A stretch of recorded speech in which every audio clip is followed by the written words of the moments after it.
Sabay-sabay na naglayag ang Pilipinas, Estados Unidos, at Japan sa West Philippine Sea.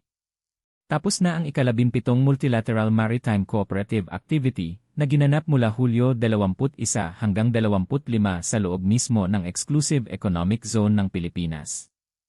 Ipinadala ng bansa ang Erie Antonio Luna at mga Fa-50 fighter jet, habang nagpadala rin ang Philippine Coast Guard ng Erie Melchor Aquino at Erie Malabrigo. Kabilang sa mga sanayan ang communication exercises at replenishment at sea. Ayon sa IE, layunin nitong tiyakin ang freedom of navigation, habang 26 na barkong Tsino ang nakita pa rin sa 4 na lugar doon. 1,000 Pilipinong seaman na ipit pa rin sa gitna ng digmaan. Ayon sa chairman ng Filipino Association for Seafarers Advancement, aabot sa 1,000 sa ating mga kababayan ang nananatiling nakastranded sa Strait of Hormuz, sakay ng mahigit 500 barkong pag-aari ng mga shipowner mula Southeast Asia. Suspendido ang evacuation operations matapos magwakas ang pansamantalang truce ng Estados Unidos at Iran.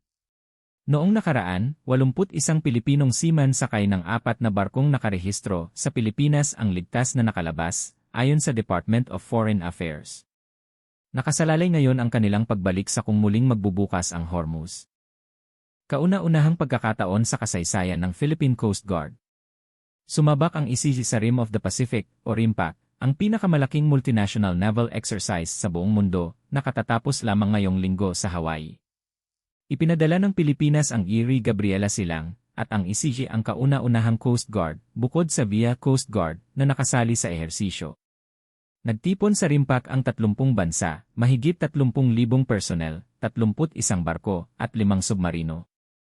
Ayon kay Luis Vice Admiral Jeffrey Jablon, patunay ito sa lumalaking papel ng ICC sa maritime law enforcement at search and rescue.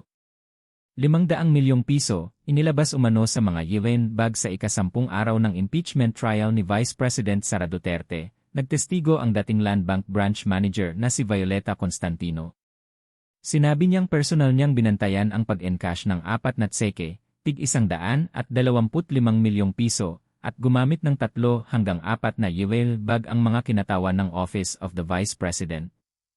Sinabi naman ng dating manager na si Nenita Camposano na hindi pangkaraniwan ang 37.5 milyong pisong withdrawal ng Department of Education. Hindi na nag-cross-examine ang depensa. 60 bilyong piso para sa electric vehicle industry ng Pilipinas. Nilagdaan ni Pangulong Ferdinand Marcos Jr. ang Executive Order 121 na lumilikha ng Electric Vehicle Incentive Strategy Program. Ang pondo ay para sa hanggang 4 na manufacturer, tig 15 bilyong piso bawat isa. Ang gumagawa ng battery electric vehicle ay maaaring makatanggap ng suportang katumbas ng 40% ng capital expenditures at 30% naman para sa hybrid at fuel cell.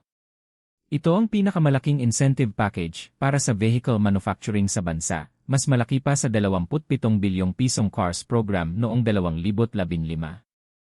Dalawang kampiyon, tinalo ni Alex Ila sa loob lamang ng 2 araw. Nakapasok ang Pilipinas sa quarterfinals ng Mubadala Easy Open sa Washington.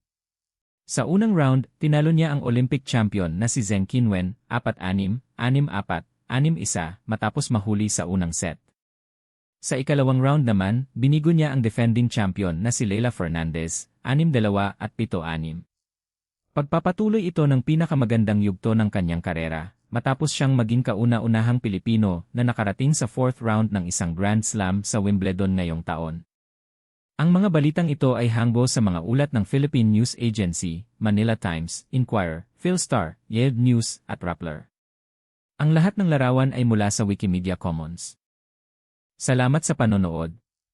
Like, subscribe, at i-enable ang notifications para sa latest news araw-araw.